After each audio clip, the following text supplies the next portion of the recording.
Poonam with SLC TV. Thanks for watching Capital City News, your connection to Salt Lake City government.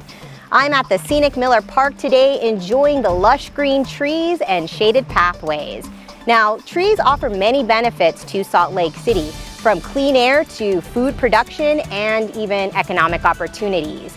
For this week's episode of Capital City News, we'll hear from Tony Gliot, our urban forester, and our History Minute this week is about Calvin L. Rampton. Let's get started with our look back.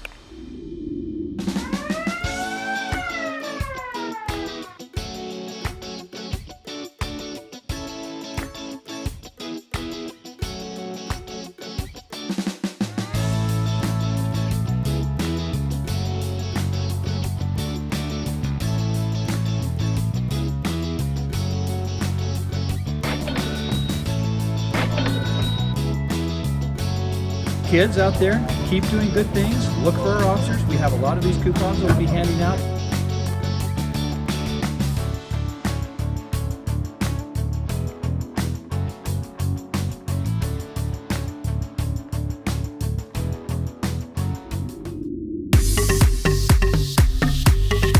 I wanted to acknowledge the importance of arts and what it does for us in our economy and what it does for us in this community.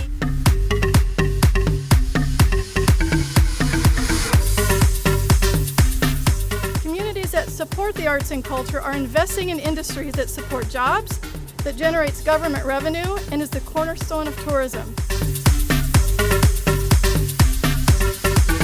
And whereas the Utah Arts Festival is the largest outdoor multidisciplinary arts event in Utah, attracting nearly 80,000 attendees from across the state, nation, and globe.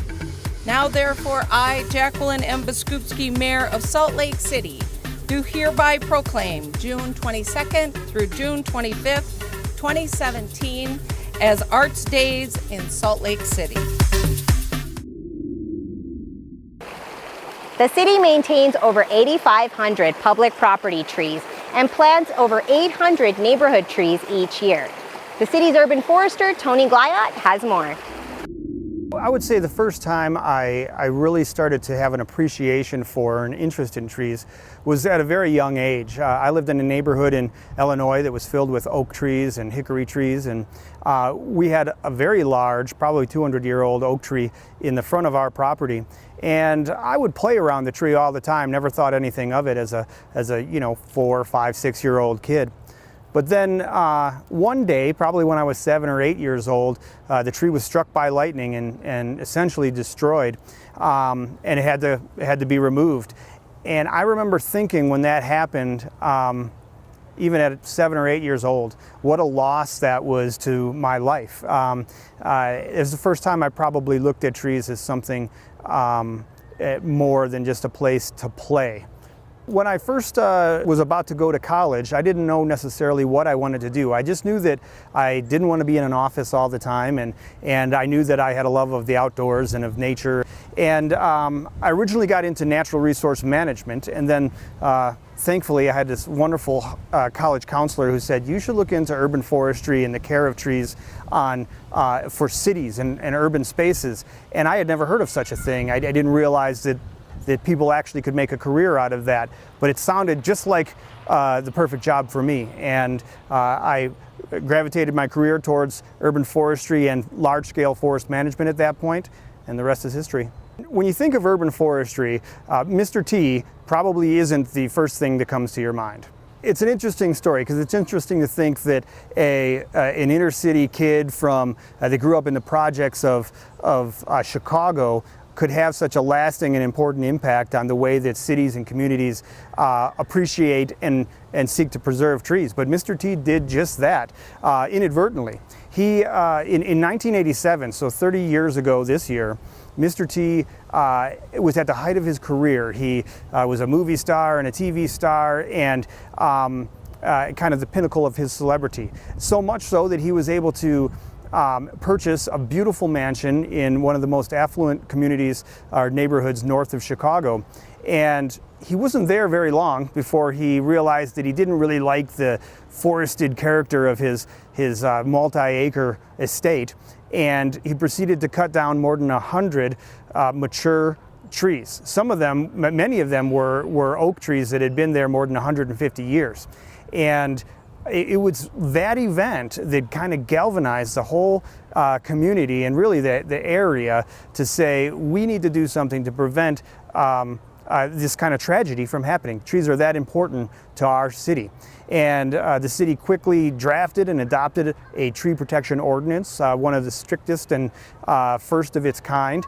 And it's funny, it sounds like a little bit of a local story with local implications, but cities across the nation followed suit rather quickly, and now, today, 30 years later,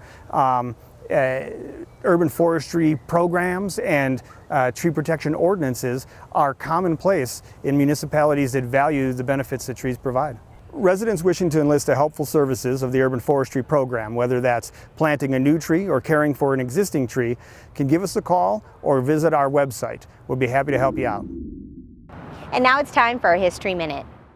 Calvin Rampton was born in 1913, studied law at the University of Utah, and worked as an attorney while he began to run for offices in the state. He lost 6 elections in a row until he was elected to become the 11th governor of Utah in 1964. He served for 3 terms as a Democratic governor. He's the only governor in Utah's history to have served 3 complete terms. As governor, he was known for modernizing state government, developing the model to develop tourism and economic prosperity in the state, expanding the size of the state's universities, and for his unflagging honesty. Once, when asked about Jimmy Carter while he was running for president, Rampton said that Carter was one of the worst governors he'd ever worked with.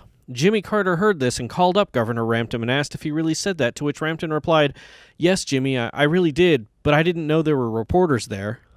He was one of the most popular governors to hold office in Utah, and his legacy is still felt in the state. Today, Salt Lakers are reminded of him daily as the Salt Palace bears his name in memoriam.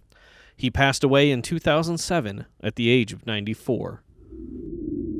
That's it for another episode of Capital City News. Thanks for tuning in. Stay safe this fireworks season. It's going to be hot and dry out, so be careful. Enjoy your time with family and friends. And please check out SLC Gov on Facebook, Twitter, and Instagram because there are a ton of free events happening throughout the city. Signing off from Miller Park, I'm Poonam Kumar.